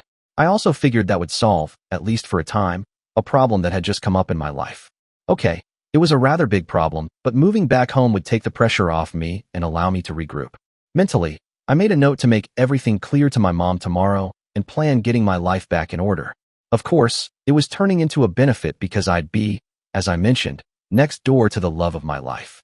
With the way we were acting together today, it sure seemed to me she was feeling the same about me. I really hoped that by lunch tomorrow at least that part was settled, and I really had every intention of asking her to marry me. Earth, to Marcus, I heard her saying. I laughed. I'd taken only a single bite of my sandwich and had stayed there, deep in thought, just holding it in my hand. It appeared I was looking at the sandwich, but if you've ever done that, zoned off, you know I wasn't seeing anything. I was flying in my brain and was paying little attention to my surroundings. Thinking of you again, I told her. Nice thoughts, she asked. Very nice thoughts, I answered back. Women are so organized. I guess that's why they carry their lives and anything they need in those usually huge pocketbooks. They need their tools of life at their fingertips. Me, I hadn't worn my watch because I'd be going swimming. Well, that, and I often forgot where I'd taken it off, and this morning I just hadn't taken the time to find it. It was supposed to be a lazy morning, and I'd figured I'd just be lounging around. So when Lila pulled her watch from her pocketbook, I knew we needed to think about getting to the Stewart City Airport. It was just under an hour away. We had enough time to finish eating, pack up, and arrive there with a comfortable cushion to make sure we were not late. Today, I knew late was not in Lila's vocabulary. Lila hadn't said anything to me, but when we were leaving the beach and packing our stuff into the car, she put on her watch. If anything was an indication about what she was thinking, that simple action told me she was concerned we might be late to the airport. We were on the interstate in an instant and speeding toward the Stewart City Regional Airport. Lila was real quiet, and I could see the wheels turning inside her head. I just didn't know what it was they were turning for. As I've said a few times, I'm a guy. I hope I'm not queuing in on that too frequently. But in this situation, the love of his life, my life, has just come back, hopefully in a permanent fashion. So what's a guy me to do? I tagged the speed limit and added just under 10 to ensure we were not going to be by anyone's measure late. Now I know what you're thinking. I hit a speed trap, got pulled over, and we were delayed hours. Nope, nothing like that. Lady Luck was with us, and the troopers were stopping speeders in the other direction. Me, says I, to myself, on the way back, rather than adding 10, subtract a couple. I don't want to be stopped as an introduction to Lila's sister. I didn't say anything to Lila as she fidgeted. As every mile marker passed by on the side of the road, she glanced at her watch. At about the halfway point, she started to relax. We were way ahead of schedule. The trip to the airport was a success. We arrived as I had calculated, a half hour early, and that included parking the car and getting into the terminal. Of course, there were problems we had not figured on. Lila wanted to go up to the gate, and we were stopped at the security checkpoint. They didn't want anyone to go beyond that location unless they were a ticketed passenger. Sometimes Lady Luck kills you, like what happens after you're 300 ahead at the slots, and you just can't stop until you've not only lost that, but 100 more. Futility smacks you in the face a dozen times before you stop putting lost money after more lost money into them. And then there are other times, Lady Luck smiles at you, like today. Standing back from the checkpoint was someone I knew. Jack Binlow. He was dressed in a uniform-looking suit, and saints be praised, he had a nice shiny badge hanging on his pocket. He sure looked like a supervisor. He had not only been in my grade, but had been in several of my classes all through high school to graduation. Okay, I hadn't thought of him as a playmate, but like everyone in the class, he was a friend. I wasn't sure he would remember me and doubted he'd remember Lila. After all, she'd skipped town just before high school. Lila hadn't seen him standing there off to the side as she was trying to talk the agent into letting us go to the gate. Just then Lady Luck started to pull the strings, and the agent called over Jack because she was not getting anywhere with us. When Lila has set her mind on something, she wants it, and it's hard to change her mind. I do have to agree with her in this situation. An 11-year-old, unaccompanied minor should be able to be met at the gate. Regulations or not, it just makes sense. So Jack was all serious-like and lets the agent explain. Then a light goes on, and his face lights up. "Belinda," he exclaims. "Jack," she replies, puts her hand on his shoulder pleading. "Can you help?" Then she leans into him. Now, Jack really didn't look at me. He didn't acknowledge me at all. It was sort of like I wasn't there. I'm not sure why, but I can guess he must have had a thing for her, and well, that showed. Right then, this whole thing could have gone either way. Lila was near tears, and she just said, "Please, this child is your..." He asked. I piped up sister, before Lila could form a word or anything. Jack looked like he was surprised at my outburst, but nodded his head.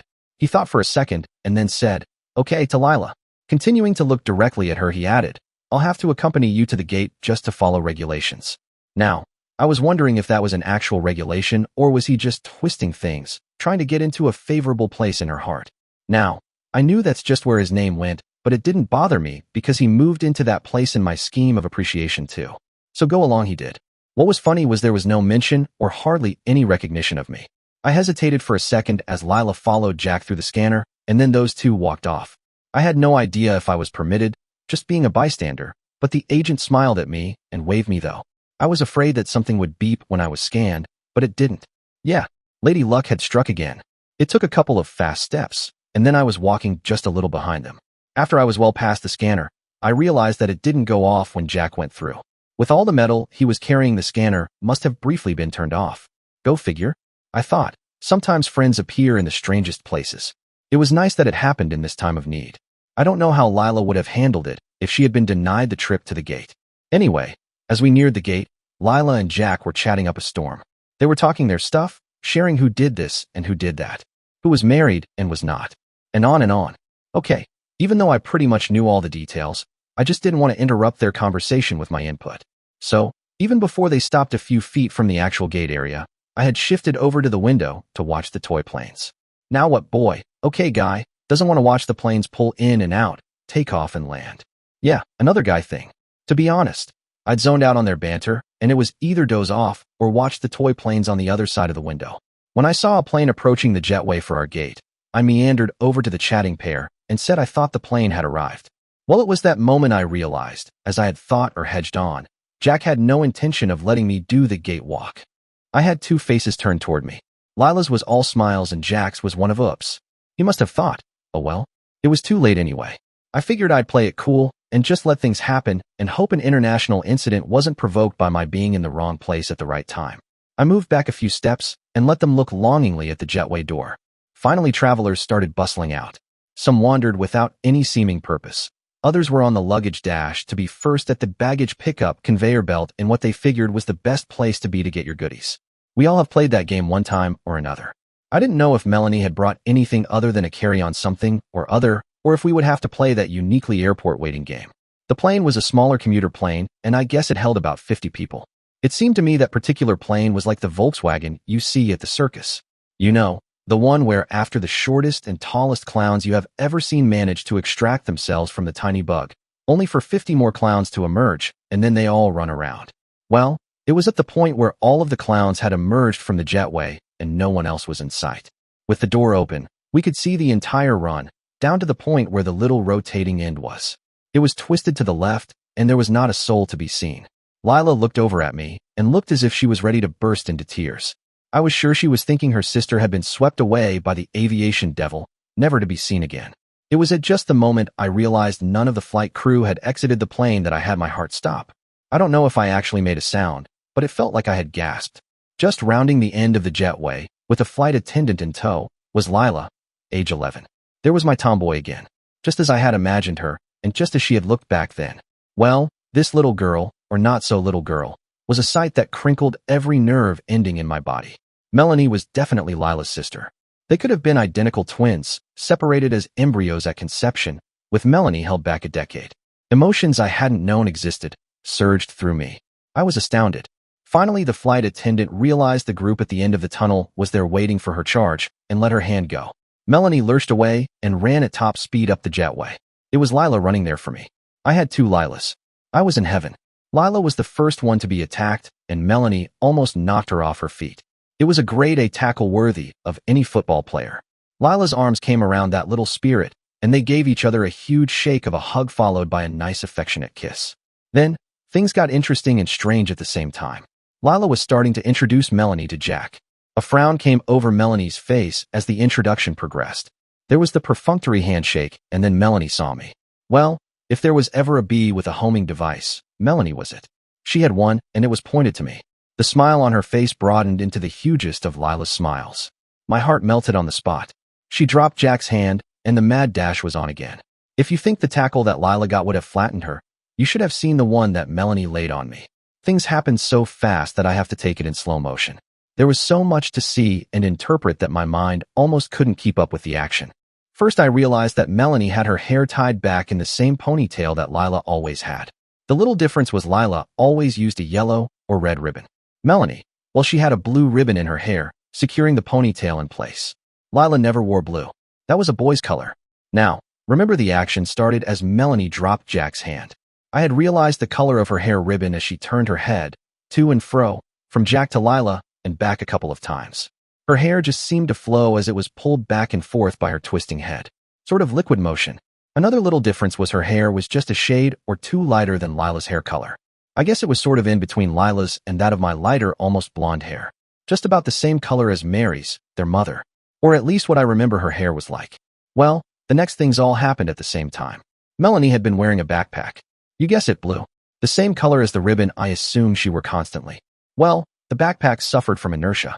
Melanie was not going to let anything between her and me to prevent her greeting me. Taking almost a sprinter's stance at a starting gate, she dug her feet into the carpet and surged forward. She let her arms fall behind her. As she surged forward, the backpack could not keep up with her, and it fell toward Lila's feet.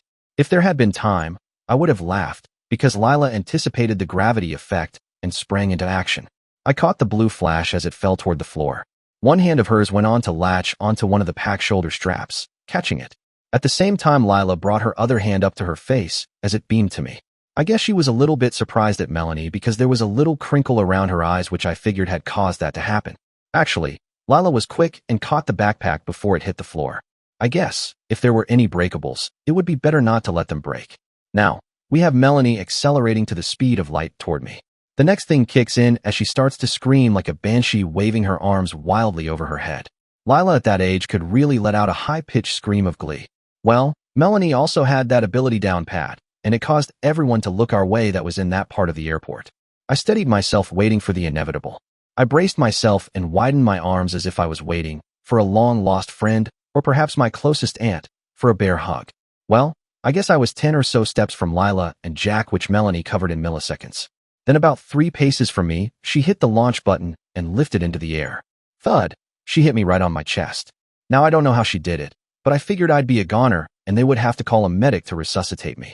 A funny thing happened on her flight through the air to my chest. It was as if she halted in midair, stopping just before she landed on me like a feather. I guess it was more about me being bigger and heavier than she was, but I have to admit, her landing was way lighter than I expected. My arms came around her, hers to me, and the exchanged hug was one of deep affection. I kissed the side of her head, and she kissed me over and over again. She hit me with multiple kisses on both sides of my face, and then Melanie planted one firmly on my lips. Echoes of the lips from so long ago joggled my mind. It was so nice to not only have my big Lila back in my life, but also her younger clone was firmly ensconced in my brain. I was grinning as I pulled back slightly to look into her eyes. It was Lila looking back at me, and the moment gave me a powerful sense of déjà vu that sent a shiver of emotion down my spine. She was clearly warming my heart, and I had no doubt she'd be a joy to have around. Well, most of the time. 11, almost 12-year-olds can have their moments. I remembered that age being when Lila started really growing into her personality. Melanie didn't seem to be quite at that stage yet, so I figured I'd be around to watch her grow into a young woman, just like her sister had. I found myself hoping I'd get the chance to make up for all the time I'd missed watching Lila grow up. When Melanie tackled me with a big hug, her enthusiasm caught me off guard. I'd been readying a bear hug, but she beat me to it, wrapping her arms and even her legs around me like a koala. Then she rested her head against my chest and said, "My mom's told me so much about you. I've waited so long to meet you." I was genuinely moved by the warm welcome and almost missed the quick look Lila gave Melanie, a subtle, silent cue to stay on her best behavior. Melanie sighed and hopped down, but quickly took hold of my left arm, like she didn't plan on letting go anytime soon. Jack walked up and suggested we head to the baggage claim area. So, we made our way back up the concourse toward the luggage carousel to grab Melanie's suitcase, just one, as it turned out. As we walked, Melanie stayed close to my side, leaning against me like I was a familiar, comforting presence she'd missed. Lila moved to my other side and gently wrapped my arm around her. She held my hand and added her other arm, drawing the 3 of us into a warm, shared moment. I turned my head toward Lila, and we exchanged a brief, affectionate glance. Our foreheads touched, and I felt completely at peace, caught between the Lila of today and the memories I held dear. Melanie still had her head resting against me, her arms stretched comfortably across my side. I gently brushed her hair, and she giggled, clearly content to be there. If Melanie had been a kitten, I think she would have been purring. Luggage, smuggage. I can tell you right up front, I hate that wait for that horrendous bell or horn to sound before the luggage belt starts to move. Of all the sounds I have heard at various airports, the klaxon horn actually is worse than the wait. Whoever in their right mind thought up that thing. But sound it did, and even though there were more than 50 clowns and us waiting, Melanie's suitcase miraculously was the first one to slide through the dangling rubber things, whatever they're called. Like the curtain at Oz, those dangling things hide from all to see.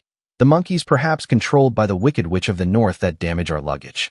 Melanie screamed and dashed to grab the first treasure on the moving slow belt, pushing huge by comparison, adults from her path. Lila and I exchanged a laugh and a smile at her actions. Man, it was so nice to see my little Lila again. Melanie's every motion and move was pure Lila at 11.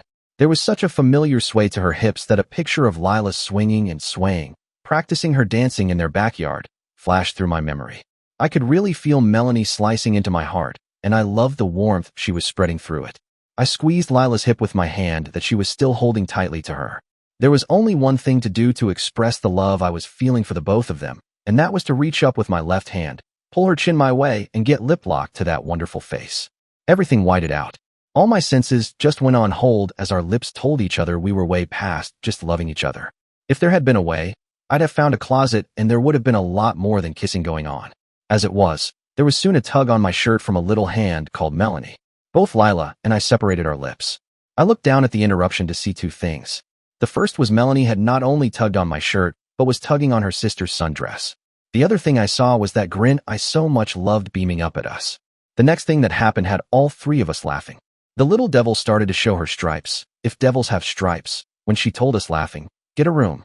I knew that anything I'd say wouldn't be a comeback to that stopper of Melanie's. This was going to get very interesting, I thought to myself. Lila and I were going to have our hands full until Melanie's little vacation ended, and she went back home and to her mother. All Lila and I could do in response to that comment from Melanie was to gasp and then laugh. If Melanie only knew, that's what I wanted to do with Lila. Well, actually I guess 11-year-olds these days know all about that kind of stuff. I'm also pretty sure that Lila was thinking along the same lines. I'm also sure that Melanie could sense the love that her sister and I were feeling for each other. That was expressed in her huge grin. Lila leaned down to give Melanie a sisterly kiss and tell her it was time to get going. I grabbed the suitcase. Melanie slipped on her backpack again after Lila handed it to her, and we made our way to the parking lot and off out of the airport. When's the parade? Melanie asked as soon as I pulled out of the parking space and before I reached the exit ticket booth to pay the parking fee. Lila looked at her watch and said, just about the time we get back to Rock Creek. Great, exclaimed Melanie, and then the never-ending question started. Melanie wanted to know everything and anything that came to her mind. I know that after I've been apart from my mom, when we get together, I'm the same way. Talk just floods forth until I get worn out spilling the beans and hearing hers. That's the way it went, and I loved every second of it. Soon, Melanie was talking about the treehouse. Was it still up? What did it smell like? Had we been up there? It was as if she had talked with Lila about it all of her life. It was just like the treehouse was part of her life too. The thing that really hit that home was when she reminded us that her birthday was the next weekend and asked if she could add her handprints there too. She knew our habit of handprints. My heart melted right away. Lila looked at me sort of pleading, sort of asking, sort of very pleased Melanie wanted to do that. I gave a little nod and mouthed sure to her. Melanie screamed that banshee cry again when she was told it was okay with both of us. Just hearing that gleeful sound, even though in the tight confines of the car it deafened us, it was worth it. Her next question was when could she see the treehouse? Well, Lila said, we have a pretty full evening with the parade, barbecue, and the concert. How's tomorrow morning? We can all meet there after breakfast. Fine with me, I said, not shadowing the happiness circulating through the car. I wanted to spend the night with Lila before I'd known Melanie was going to be around for a while. And I wanted Lila to stay around for a long time too. Yeah, you know what else I wanted. But I didn't think Lila was going anywhere, and in my mind, waiting just a bit more was worth it. Again, the subjects changed, and the conversation flowed on. Hearing and talking was pure pleasure and pure love. Soon, we were back in Rock Creek, and we quickly found an empty spot along the parade route. The one with the head on her shoulders was surprisingly Melanie. She had spotted the folding chairs in my trunk, and when we got out of the car, she suggested taking them. The business district of Rock Creek is all formal, like with sidewalks edged with bricks and old-fashioned lampposts set near a real curb. Community development funds had spruced up the downtown area real nice. Actually, part of the parade was not only honoring the country's fallen heroes and those who served, and the mayor was scheduled to give a short dedication speech for the improvements. So, there we were, our chairs set just a bit back from the curb, and Melanie alternately, fidgeting while she sat on the curb or jumped into either of our laps waiting for the parade to begin. Lila and I held hands, and this whole thing was making me feel so grand. I'd never thought of children before with anyone I'd dated, but now, with Lila, my heart was smiling. I knew that my heart wanted to ask her by lunchtime tomorrow for her to be my bride and give Melanie a bunch of nieces and nephews. That couldn't happen too soon for me. Well, there were a few things that needed to be cleared up, and that would begin when Lila and I had our heart-to-heart talk. She had said there were things I needed to know about her, and I sure had something important to tell her. Lila squeezed my hand, and it was just as if she had said, Earth, to Marcus. Okay. I'd zoned off a little as I thought about everything. There was Melanie, standing in front of me, asking me if she could get a balloon. How could I have zoned out at such an important moment? I gave Lila a sheepish glance. She laughed, and of course I told Melanie she could have a balloon. The way I felt, she could have the moon if she asked. I'd have leaped into the sky and plucked it for her, just like I'd have done for her sister. The smile on her face was pure child, pure love, and of course, pure Lila. After I handed Melanie a couple of singles for her wanted balloon, she ran across the street to the vendor. I reached up, twisted that beautiful face to mine, telling her I'm so lucky to have you two in my life, and kissed that object of my affection. Leading the parade was Rock Creek's favorite senior citizen and parade Grand Marshal, Old Bill, as everyone called him. He had fought in World War II and was our oldest veteran, just shy of 100. Being as old as he was, Old Bill was waving to everyone from his wheelchair and was being pushed by other veterans, who were honored to perform that privileged duty. After that, it was all fire trucks, bands, marching uniformed groups, and dancing schools showing their style. Rock Creek, as I mentioned, puts on a real big show. All too soon, The mayor's car took up the rear, shouting out to all to assemble at the Veterans Band shell for the memorial prayer and dedication, to be followed by the barbecue and concert. The Veterans Park was just a little shy of a block from Main Street, and we all got up and moved over. As we approached the park, there were two gates. Anyone who had already purchased tickets could go in there. The other was for people who were either going to the concert only and not eating, or anyone who needed to buy tickets. Long line there. You know how much I like to wait on lines. Just as much as I love to wait for luggage at the airport. Not. The all-you-can-eat or drink barbecue was only $5 a person with children under 12 free. I laughed to myself. Melanie made it by a week. I reached into my pocket and pulled out 2 tickets and showed them to Lila. Melanie grabbed them and looked at the tickets. Why did 2 or more things always have to happen at once? Again, they did. I wasn't upset at Melanie grabbing the tickets from my hand. She could give them to the ticket taker just as well as I could. But just as quickly as there was the grab, there was that look again. Melanie sheepishly gave them back to me, asking, "Where did you get these?" "My mom gave them to me for us," I replied.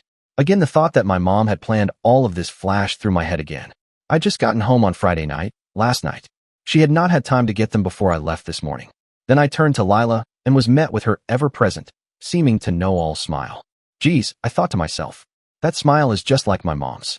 Quickly, it felt like Lila had whacked me off the side of my head when she whispered to me, "Actually, I got those last week for your mom." I was the last to know. It was 2 women planning my demise. Well, it seemed that my days of bachelorhood were numbered. Man, I liked that thought. As we neared the gate, I handed the tickets to the ever-anxious Melanie, and she handed them dutifully to the ticket taker. He counted 2 tickets and looked suspiciously at Melanie. His inevitable question followed. "And how old are you, young lady?" In a hugely adult voice and without a falter, she answered, "I'm 11. My birthday is June 3rd. Next year I will be happy to pay, but today, I'm free." God, that little dancing sprite just continued to warm my heart. I snuggled into Lila and gave her a quick tight hug.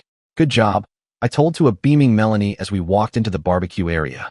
There were a few picnic tables spread around the grounds, but not enough seats for all. Again, I was happy that by Melanie's suggestion, we had brought chairs. Thank you again, Melanie. Others had brought chairs too, and some families had blankets spread out. It was a happy throng. Fairly quickly, the mayor called the throng to order and introduced the leader of one of the churches in Rock Creek, who gave the blessing. The speeches were kept at a minimum as the local dignitaries were introduced. The leaders of the local veterans groups read names of those from Rock Creek who had fallen for their country, and a call went out to honor all veterans for their past and current service to our country. I have to admit that planning the 3 events at once made all go swiftly. Everyone was hungry, and that made all speakers quickly exit so the next could get in their words. Soon the benediction came swiftly from another of our church leaders, and the mayor's annual call, "Welcome to all, let's eat," came billowing from the band shell. The concert began immediately with pleasurable dinner music and later dancing music, and some square dancing would follow. All in all, it was a great evening. Like we had at the curbside, Melanie alternated laps and just having a gay old time. Of course, I loved it when it was my lap she was sitting on. I realized I was getting very fond of her, and somehow I was not looking forward to her leaving in a couple of weeks to go back home. Of course, throughout the evening, eating and then just sitting listening, we shared the responsibility of keeping Melanie's balloon tethered. There was a good reason for that. During the evening, there were drawings and each balloon was numbered. It was something that was, as far as I knew, unique to Rock Creek. The veterans clubs used that as a fundraiser for helping disabled or needy veterans and assisting active servicemen with things they might need. Anyway, you guessed it, one of the numbers called was Melanie's. I'll admit, I always bought a balloon each year. Most of the prizes were simple, mostly sentimental little trinkets. So I was pleasantly surprised when Melanie came back from her run to the band shell with a really nice, not so small white stuffed unicorn. To her, it was truly a grand prize. What touched me most was that years ago, Lila had won the very same prize. Seeing Melanie now, filled with joy and her hair bouncing as she ran toward us, was like reliving that special moment all over again. It made my heart full. Soon after, the evening came to a close. We packed up and headed home, tired but happy after such a full, beautiful day. We'd only been on the road a few minutes when I glanced in the rearview mirror and saw Melanie fast asleep, her head resting on the unicorn. I gently tapped Lila's hand and nodded toward the back seat. We exchanged a warm smile hers could light up even the darkest of days. It always had that effect on me. When we got to Lila's house, I carried the sleeping Melanie upstairs to what used to be Lila's room. We tucked her in together, the unicorn held tight in her arms. It felt natural, comforting being there, sharing that quiet moment as a little team. As we closed the door to what was now Melanie's room, Lila and I hugged, and exchanged a soft kiss. There was a quiet strength in that embrace, and I realized again how deeply I cared for her. I didn't just love Lila, I truly needed her in my life. After a moment, I told her I should head home. My mom probably wasn't expecting me back right away, but with it being Melanie's first night there, it felt right to keep the evenings simple and grounded. Like I said, Lila and I had time ahead of us to grow together. There was no rush. And tonight had already been perfect in its own way. We kissed and hugged at the door one more time, and we shared the pledge to meet early in the morning for our talk. I affirmed again that no matter what Lila had to say, I was going to ask the same question and expected only one answer.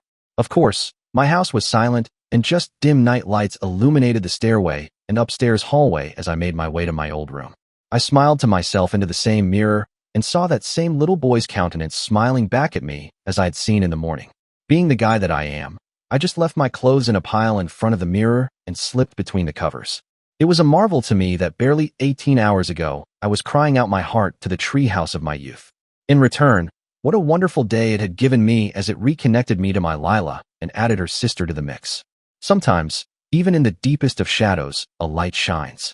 For me, that light is Lila's never-ending smile. That is the image I saw in my mind's eye as I fell into a wonderful slumber. I was up and dressed after finishing my morning bathroom ritual when I heard my mother yell from downstairs. "Marcus," she shouted. "I just saw a little girl climb up into the treehouse. She looks just like Belinda, but so young. What's going on?" Smiling to myself as I headed, two-stepping it, downstairs, it's only Melanie, Mom. Turning the corner at the end of the stairway, I met her head-on. "And who is this Melanie?" she asked, arms akimbo, barely moving as I whisked past her toward the French doors and out into the backyard. I laughed and called back over my shoulder, "I'll tell you all about it when I get back in a while." Boy, they were early, I said to myself as I dashed across the lawn. Just as I reached the tree, Lila started up her side of the tree. She winked at me with that great smile booming at me. "Catch me if you can," she yelled and dashed up. Gentleman that I am not, I got there first, pulled up and inside. I smiled down at her, reached my lips to hers for a brief morning welcome, and then it was her turn to climb into our sanctuary. "Wow, this is so cool," Melanie was saying as she scooted around the room, surveying the years and years of handprints going back over 20 years of our lives. Then her left hand came to rest on the most special set of handprints, ours from when we were 14. Melanie turned smiling toward Lila and said, "Hey, I found it." There was a quick glance from Lila, and whatever Melanie was about to say was suddenly forgotten. All she managed was a quiet, "Oh," followed by a soft, "Sorry." Lila gently reached out to Melanie and said, "We haven't told Marcus anything yet." "Okay, sure," Melanie nodded. Then she asked, "Can I sit by him while we talk?" I nodded, and Melanie moved over to where I was sitting, settling beside me as I leaned against the opposite wall from Lila. Her legs were crossed, like mine. That's when I noticed something slightly different. Melanie still had that bright blue ribbon in her hair, and when I glanced at Lila, she turned her head and pointed to hers also blue. In all the years I'd known her, I'd only ever seen Lila wear red or yellow ribbons. She shifted slightly, and I caught a glimpse of her dress, which had a bit of blue as well. It made me pause. "What's going on?" I wondered. Lila noticed me looking and gave a small, playful wave of her skirt. Melanie saw the moment and unbuttoned her jacket partway to show she was also wearing something blue. I chuckled and said, "You two look like twins." They both laughed, catching the spirit of the joke. Then Lila added with a knowing smile, "Well, that's not far from the truth." Melanie leaned against me, wrapping one arm behind my back in a familiar, supportive hug. Lila watched the scene quietly, her smile fading as she took a deep breath. I could tell she was about to share something serious, something important. But before she could begin, I spoke up. "Can I say something first?" I asked. Lila gave me a nod. "I've got a bit of a situation," I started. "Or maybe not such a little one. You see, 2 weeks ago, I made a big mistake. I don't know if you knew this, but I've been working as a software engineer for the past 5 years. I was on-site at a customer's office and had to wipe their master server. I asked their office manager if backups were done regularly. She said yes, but I didn't ask what regularly meant to them. Turns out, backups were supposed to happen twice a day. I also didn't check if the backup tapes were working. I paused and sighed. Big mistake. I cleared the server, then asked for the backups. When I saw the backup was 2 weeks old, and it didn't even work, I almost cried. The next most recent one was from the week before that. My boss called in a crew of 20 people, and it took us a 72-hour run over a weekend to recreate all the missing data. All in all, I was told 2 things. It cost my company in excess of $250,000, and that I could find another job. Melanie said softly to me, "They fired you?" "Yes," I replied. But it was the office manager's fault. She protested. Lila understood immediately and told Melanie it was easier to blame Marcus. Office managers are sometimes harder to replace. Oh, sorry, Melanie genuinely said to me and hugged against me in solace as I continued. I haven't told my mom yet. You guys are the first ones I've told. I'm going to have to move back here until I get another job. The next thing that happened surprised me. Both Lila and Melanie said in unison, great. My head spun. It took me a little time to settle back from my admission and their response. I looked from beaming face to identically beaming face. They were actually glad I was fired? Then rationality flooded in, and I realized it was because I'd said I'd have to move back home. Quickly, Melanie, in her infinite wisdom, looked up into my face and said, we can help you move. Wow, I said to myself, I was really getting to love this kid. My small Lila perched in my lap. I kissed her on her forehead, and she beamed at me with her Lila smile as I told her, that would be great. Into every dark closet, a little light will shine. Especially if it is one of my Lilas smiling at me. Okay, my turn, Lila said softly as she took a steadying breath. Melanie, come over here for a second, please, she started. Marcus, Lila continued when Melanie settled by her side. We look just alike, don't we, Melanie and I? Absolutely, I answered. Well, she continued. I told you that I'd had a couple of failed relationships, right? Yes, I answered. Well, it's hard for a single mom to date. Most guys want their own children, not someone else's. It took a second or so pause before it hit me. Melanie was not Lila's sister, but her daughter. That's great, I said. Both of them smiled at me and Melanie launched herself into my arms and gave me a bear hug that was worthy of Bart the Bear. She gave me a quick kiss on the lips and my heart melted. Man, I was loving her more than ever. Melanie was Lila's daughter. Of course, I'd seen it all along, but yet didn't see it. I wanted to tell Lila to marry me right then and there, but she held up a cautionary finger stopping that exclamation. There's more, Lila said to me. Okay, I said and waited for the next shoe to drop, and more if there were more shoes I needed to know about. But first, I'd like to let Melanie put her handprints on our wall. Lila pointed out the nook. We always kept the black crayon for that drawing task. Melanie was beaming. Where should I put them? She asked. Well, we've not been putting them any order. We just put them where our hearts directed us at the time. As you can see, they are randomly scattered all over the place. Here, Melanie told us, pointing near the most special of special hand prints to me on the wall. Then one by one, Melanie sketched the outline of her hand and fingers, topping the finally drawn hands with an 11 and placing an M2 below it. You know, written like M squared. I thought that was so cute. Mom, Melanie was saying. Show him. What? I said. Her tattoo, Melanie told me. Okay. I entered the land of clueless ones again. I had no idea what she was talking about. Lila got up on her knees and turned her back to me. Melanie lifted her sundress, exposing the one on her lower back. The rose. Pointing there, Melanie said, see. Well, I hadn't really seen it before, but the M there on that leaf I'd seen before was squared too. It took me a second, and then as Melanie continued, explaining the meaning, she said, that means you and me are the loves of her life.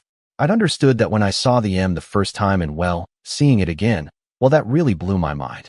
Lila turned toward me, and we hugged, and went in for that lip-locked pleasure we have grown to like. Like in the airport, there was soon a tugging on my shirt, and our lips separated with a groan. We both looked at Melanie's smile, and I knew what she was thinking as we all laughed together. I asked Lila if I could ask my question, and she gave me the look. That sure stopped me in my tracks. It rattled me. She was giving me that look. I laughed, and let her continue. Seeing I'm going to be staying here, Melanie is moving down, and will be going to school here. How do you feel about that? Lila asked. Wonderful, I exclaimed. Then Melanie surprised me. Mom, she said loudly. Stop it. Tell him. Lila's jaw dropped, and she didn't say anything as a light ashen haze descended across her face. She didn't seem to be able to speak. My mind was blank. I had no idea what was going on between these two. Melanie took charge. Lie down, she told Lila. I'd never seen her so scared as the darkness dimmed her face, and not even a hint of a smile emerged. Where had Lila's smile gone? I thought to myself. Come here. Melanie ordered me as she was kneeling next to her mother's right hip.